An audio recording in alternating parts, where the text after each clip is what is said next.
नमस्कार दोस्तों, तो कैसे हैं आप लोग। आप सब देख रहे हैं अपने भाई को यूट्यूब चैनल निखिल दीवाना ऑफिशियल यूट्यूब चैनल में। तो हाँ भाई लोग, आज के वीडियो में हम बात करे जा रहा बानी भोजपुरी के सुपरस्टार गायक प्रमोद प्रेमी यादव के बारे में।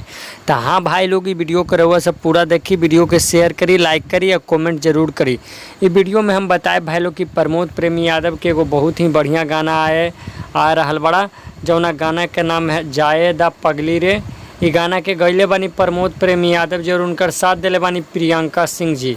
और हम बताए भाई लोग कि गाना के लिखले बानी कृष्णा बेदर्दी जी और ये गाना के म्यूजिक बनैले बानी भाई लोग बहुत ही बढ़िया म्यूजिक डायरेक्टर आर्या शर्मा जी। हम बताए भाई लोग कि गाना रहुआ सबके कल सुबह यानी फुल HD वीडियो में सुने के मिली कल सुबह टुमारो में 6:30 AM में।